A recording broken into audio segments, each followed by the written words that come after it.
ada yang bilang bahwa ini isunya perpanjangan begitu ya. Bahkan ada potensi katanya bukan hanya bulan gitu ya. Bahkan ada yang bilang ini berpotensi sampai beberapa tahun ke depan nih perpanjangannya begitu ya, bukan hanya sekedar beberapa bulan gitu. Dibilangnya tuh ada isu politik lain yang mendasari bahwa mengapa sih pemilu itu harus ditunda. Katanya perpanjangan masa jabatan dari presiden. Ya.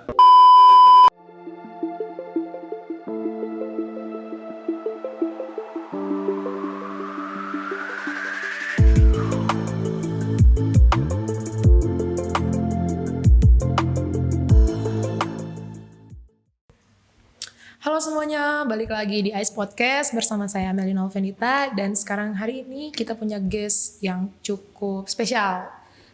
Ada Bapak Tio dari Fakultas Hukum Universitas Kristen Maranatha. Ya Pak ya? Halo Pak. Halo. Jadi beliau adalah dosen saya sebelumnya di Fakultas Hukum. Dan hari ini kita bakal ngobrol-ngobrol mengenai pemilu Pak. Pemilu ya. Pemilihan umum yang bakal diadakan tahun 2024 mendatang. Apa sih pemilu?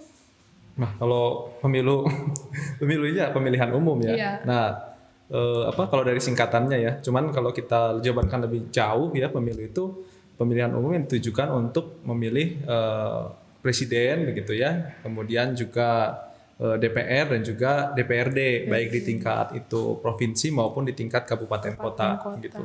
Itu singkatnya pemilu ya teman-teman. Nah, ngomongin tentang pemilu 2024, kita misalkan para pemuda maupun masyarakat yang ngikutin berita, perkembangan politik, pasti pernah dengar masalah pemilu 2024 bakal ditunda. Sebenarnya ditundanya nggak lama dan panjang ya Pak ya. Betul. Lebih kayak pergantian bulan. Iya kan, awalnya tuh akan diselenggarakan di bulan Februari Maret, tapi pada akhirnya Mendagri kita Bapak Tito Karnavian minta diadakannya di bulan Mei. Itu tuh dibilangnya sih katanya buat stabilitas ya. Ya, karena kondisi kita juga kan sekarang masih pandemi ya. Dan kita nggak tahu juga nih pandemi ini beresnya sampai kapan begitu ya. Jadi di awal pemerintahan sudah mengalami ini ya, pemerintahan yang di periode ini begitu ya. Kemudian kita nggak tahu ke depan seperti apa begitu. Jadi di sisi lain itu yang menjadi kekhawatiran begitu ya bagi para aparat begitu yang akan nantinya menjalankan pemilu itu gitu, sehingga ada usulan jadinya untuk menunda. Tapi kelihatannya sih saya lihat banyak yang nolak ya. Banyak ya, pasti gitu. Kita juga kan tahu gitu ya Pak ya, kayak dengan kalau diadakan di bulan Mei dekat sama pilkada, sedangkan yang namanya pemilu itu bakal ngeluarin namanya sengketa hasil pemilu. Betul. Harus diuji lagi di MK. Nah, kita tuh dengar-dengar, ya namanya juga masyarakat pasti dengar-dengar, nggak kayak kita misalkan yang orang hukum lebih kayak search lagi apa isunya. Dibilangnya tuh ada isu politik lain yang mendasari bahwa mengapa sih pemilu itu harus ditunda. Katanya perpanjangan masa jabatan dari presiden. Menurut Bapak sendiri menyikapi hal ini gimana? Ya bisa aja sih, isu itu kan namanya juga masyarakat ya.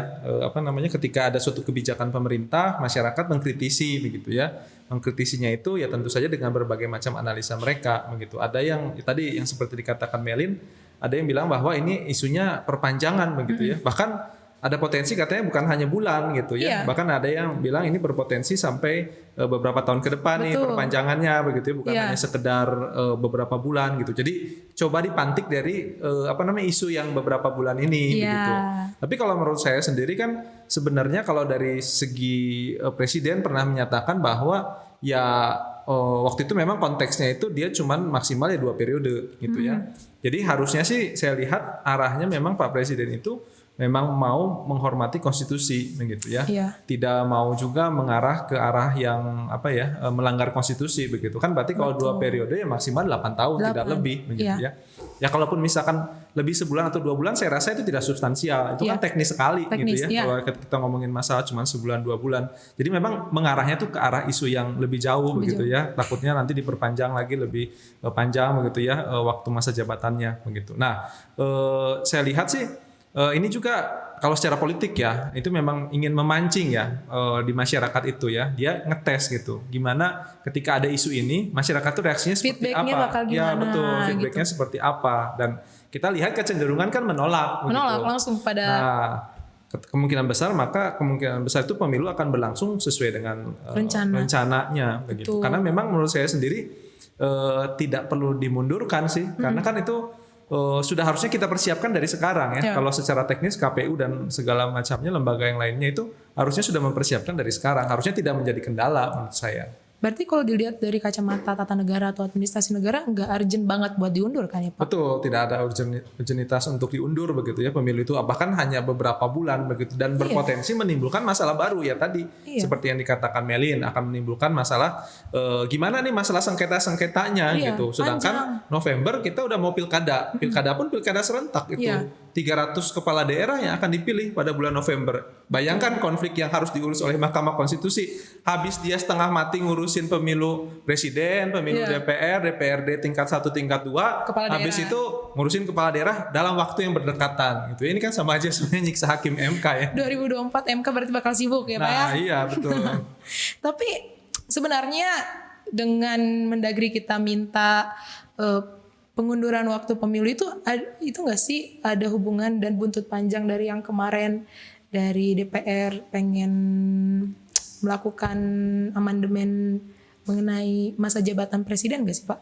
Ya kalau kita ngomongin maksudnya asumsi seperti itu ya bisa saja ya namanya juga asumsi gitu ya. Kan? Tapi kalau kita lihat sih sebenarnya ya kalau dari segi politik itu tidak ada yang mau sebenarnya presiden itu jabatannya kan amandemen itu kan isunya mengarah kepada tidak dibatasinya masa jabatan waktu berapa kali waktu presiden menjabat begitu ya. Jadi boleh lebih dari 2 kali gitu. Isunya kan ke arah sana. Tapi secara logika politik itu juga sebenarnya hanya untuk memainkan isu di masyarakat begitu. Karena sebenarnya hampir semua ketua partai ketika Pak Jokowi sudah tidak menjabat lagi nanti begitu justru senang begitu. Jadi kemungkinan besar mayoritas partai itu tidak akan ingin ada amandemen gitu karena jadi peluangnya itu terbuka. Kalau misalkan mereka mengamandemen peluang mereka untuk menjadi presiden tertutup begitu. Betul. Jadi rasanya nggak mungkin kalau menurut saya ya kalau secara logika politik. Kayak lebih mantik trigger doang ya Pak. Betul, ya, hanya untuk mantik trigger pengen tahu masyarakat itu seperti apa ketika ada isu ini. Euforianya tuh bakal gimana ketika dilempar isu ini. Kan kita lihat sendiri sekarang sudah banyak baliho-baliho. Bener. Pemilu masih lama 2024 ya. Benar. Malah kurang etis kalau sekarang bikin baliho nggak sih Pak? Betul. Tapi ya itu namanya strategi politik strategi politik sih nggak bisa nyalain ya. Tapi di sisi lain kita dapat membaca berarti mereka itu punya ambisi ke sana.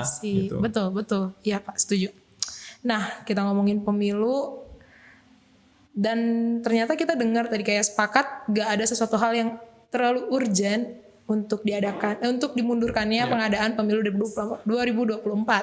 Nah, sebagai dosen Fakultas Hukum, sebagai ahli yang mengemban keilmuan tata negara atau administrasi negara, Bapak punya nggak sih kayak tips and trick buat para pemuda ketika nanti apalagi untuk pertama kali memilih nanti tahun 2024? Ya, jadi ini untuk para nantinya yang akan memilih ya, sebagai orang-orang yang nantinya akan menggunakan hak pilihnya. Yang pertama, gunakan hak pilih ya. Karena itulah momen di mana kalian berkuasa begitu ya. Betul. Karena kan rakyat itu akhirnya nanti diwakili kekuasaannya oleh yang kalian pilih begitu ya. Terlepas nanti ada yang nggak menang dan menang begitu ya. Tapi intinya diwakili oleh yang Anda pilih. Jadi pergunakanlah hak pilih itu, jangan sampai tidak digunakan. Kalau tidak digunakan, yang pertama Anda sayang sekali, biasanya orang pakai hak, Anda tidak menggunakan hak begitu ya. Yang kedua ada potensi nanti suara Anda itu digunakan untuk kecurangan begitu. Nah itu juga kan lebih berbahaya begitu. Pak nggak ada yang bagus begitu ya. Ya udah pilih aja yang paling bagus dari yang terjelek itu. Kalau misalkan kalian nganggap semuanya jelek, pilih yang paling bagus. Masa nggak ada yang paling bagus? Ada yang lebih better dikit lah apanya gitu ya, backgroundnya atau apa. Betul. Lebih baik saya rasa itu memilih begitu ya. Lebih baik kita melangkah begitu ya, menunjukkan bahwa kita juga bisa menilai mana yang jauh lebih baik walaupun mereka kalian anggap itu yang terburuk begitu ya. Kemudian kedua tentu harus lihat track recordnya ya, track record orang tersebut. Saya rasa kita bisa baca profilnya ya. Kemudian hubungannya, koneksinya dia dengan siapa saja begitu ya. Itu pun rasanya kalian harus coba kayak semacam mini research ya. Maksudnya kalian sedikit kaji dulu nih, kalian milih siapa, lihat background dan latar belakangnya. Seenggaknya search di Google gitu ya, misalkan namanya siapa pasti keluarlah track record dan profil dia sebelumnya gitu. Ya, apalagi sekarang media ada di mana-mana ya, di Instagram dan lain-lain kalian bisa cari itu semua begitu. Jadi jangan pilih karena ikut-ikutan temen gitu ya, atau karena disuruh papa mama gitu ya. Papahnya nyuruh apa, mamanya nyuruh apa. Papahnya kader partai kan? Iya. Pilih nak. Kan kalian rahasia kan, nanti kalian milih ya pilihlah sesuai dengan apa yang kalian anggap itu dapat mewakili atau merepresentasikan kalian gitu ya. Kemudian jangan pilih hanya karena orang tersebut terkenal gitu ya. Betul. Itu juga penting ya, karena ya kebanyakan orang karena bingung ya udah karena Ibu-ibu tuh biasanya artis ganteng. betul karena ganteng misalkan. Aduh ganteng nih karena saya nggak tahu ya udahlah coblos yang paling ganteng aja atau misalkan yang paling cantik aja. Betul. Nah itu juga jangan ya, sangat disayangkan sekali begitu. Makanya kan pada akhirnya partai politik memanfaatkan karena masyarakat pilih artis, akhirnya dia narik kader-kader yang ngusung dari artis ngusung artis karena kebanyak yang dipilih gitu ya kalau artis begitu. Jadi mungkin itu hemat saya agar masyarakat itu dapat memilih dengan bijak begitu. Betul. Setuju. Terus andaikan ya Pak ya, ternyata pemilu 2024 tetap akan diundur dan pasti bakal buat PR yang lebih panjang lagi untuk Mahkamah Konstitusi kita.